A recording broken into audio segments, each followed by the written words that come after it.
Lalu Kanjeng Nabi kemudian menantang ibunya Alqamah, sekarang di hadapan kita ada seorang anak yang terbujur, hidup enggak, mati enggak, tak mampu dia mengucapkan kalimat thayyibah karena disebabkan terhalang oleh murka ibunya.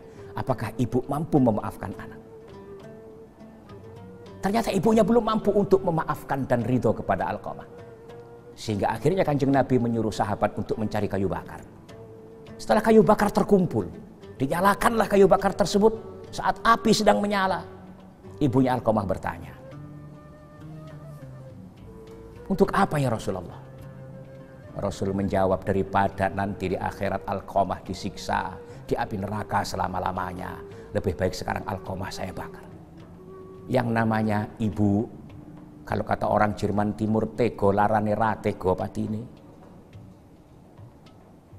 Tego larane ra tego patine. Ibu tega nyubit, ibu tega ngebuk, tapi ibu tidak akan rela melihat anaknya dibakar hidup-hidup. Berteriaklah ibunya Alqamah, "Saya maafkan dia ya Rasul, saya ridho ya Rasul." Akhirnya Kanjeng Nabi menyuruh salah satu sahabat untuk mendengarkan dari mulutnya Alqamah, mampukah dia mengucapkan la ilaha illallah Muhammadur Rasulullah. Ternyata setelah ibunya ridho, Alqamah mampu mengucapkan la ilaha illallah Muhammadur Rasulullah sallallahu alaihi wasallam, baru kemudian meninggal. Ini bukti bahwa orang yang durhaka kepada kedua orang tuanya itu sangat berpotensi matinya su'ul khotimah. Dalam Al-Quran juga Allah menyebutkan, a'udzubillahi minasyaitonir rajim, bismillahirrahmanirrahim, wa qadha rabbuka alla ta'budu illa iyyahu wa bil walidaini ihsana imma yablughanna 'indakal kibara ahaduhuma aw kilahuma fala taqul lahumā uff wa la tanharhuma wa qul lahumā qawlan karīmā.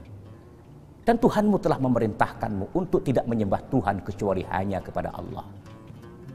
Setelah perintah untuk tidak menyembah Tuhan kecuali hanya kepada Allah, langsung dalam kalimat itu, wa bil walidaini ihsana, dan kepada kedua orang tuamu hendaklah kamu berbuat baik. Sehingga salah satu di antara keduanya atau dua-duanya telah lanjut usia, maka jangan kau ucapkan kata-kata kasar. Ucapkanlah kepada keduanya ucapan-ucapan yang mulia. Jadi orang yang durhaka kepada kedua orang tuanya sangat berpotensi matinya su'ul khotimah. Na'udzubillahi min dzalik. Yang masih berkesempatan untuk berbakti kepada kedua orang tuanya, berbaktilah kepada kedua orang tuamu. Yang pernah berbuat salah kepada ibu bapaknya, mintalah maaf dan minta ridhonya, mumpung kau masih bisa, mumpung kau masih hidup, supaya matimu husnul khotimah. Itu yang ketiga. Yang keempat, orang yang berpotensi matinya su'ul khotimah adalah alladzi yu'dzil muslimin. Orang yang sering nyakitin orang Islam yang lainnya, apapun sebabnya. Apakah itu karena perbedaan pendapat tentang mazhab, lalu kemudian menyakiti saudaranya dengan kata-katanya, dengan sebutan kafir, dengan sebutan munafik, dengan sebutan apapun yang membuat sakit hati saudaramu muslim. Jangan kau lakukan itu. Karena kalau kita sering melakukan perbuatan yang menyakiti hatinya orang yang muslim, maka sangat berpotensi matinya su'ul khotimah. Na'udzubillahi min dzalik. Hindari perpecahan, hindari permusuhan, hindari nyakitin orang lain. Karena sering menyakiti hati orang lain akan menyebabkan matinya su'ul khotimah. Na'udzubillahi min dzalik. Itu yang nomor 4. Yang nomor 5, orang yang berpotensi matinya su'ul khotimah adalah al-musyirruna 'alal kabair wal mubiqat alladzina lam yatubu ilallahi minha. Orang yang sering berbuat dosa besar dan perbuatan-perbuatan keji yang lainnya, dan dia belum mau bertaubat dengan perbuatan-perbuatan itu. Ditunda lagi, ditunda lagi, ditunda lagi. Sekarang ini karena media sosial, karena begitu bebasnya internet, begitu bebasnya kita untuk mengakses orang lain tanpa harus ketemu dulu, ternyata begitu banyak dampak buruk dari media sosial tersebut. Salah satu di antaranya yang menyebabkan mudahnya orang berbuat zina, perselingkuhan, Karena disebabkan karena mudahnya mengakses komunikasi melalui media sosial. Belum lama kita sering mendengar ada berita di sebuah penyeberangan Bakauni Merak.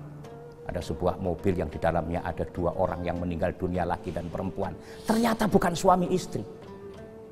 Itu termasuk perbuatan kabair, termasuk perbuatan dosa besar, berzina. Dan kalau sudah matinya seperti itu, berarti dia mati dalam kondisi berzina, berarti dia mati dalam kondisi berdosa besar. Dan itu sangat berpotensi mati yang su'ul khotimah. Wa na'udzubillahi min dzalik. Termasuk perbuatan-perbuatan keji yang lainnya. Apakah itu perbuatan keji-keji yang lainnya? Itu seperti apa? Makan makanan yang riba, makan makanan yang haram. Itu kalau terus-terusan dilakukan, maka sangat berpotensi matinya su'ul khotimah. Karena itu saudara-saudaraku sekalian, 5 orang yang berpotensi mati su'ul khotimah ini harus kita hindari. 1, jangan kau tinggalkan sholat. 2, jangan kau sentuh minum-minuman keras. 3, jangan kau lukai hati kedua orang tuamu. 4, jangan kau sakiti orang Islam yang lainnya. 5, bertaubatlah dari perbuatan dosa besarmu dan perbuatan-perbuatan keji yang lainnya. Kalau 5 itu mampu kau hindari, insya Allah engkau akan ditakdirkan oleh Allah matinya husnul khotimah. Demikian, mudah-mudahan bermanfaat. Mudah-mudahan kita semuanya dihindarkan oleh Allah dari hal-hal yang menyebabkan mati su'ul khotimah, dan Allah takdirkan kita mati husnul khotimah. Kurang lebihnya mohon maaf. Wallahul muwaffiq ila aqwamit thoriq.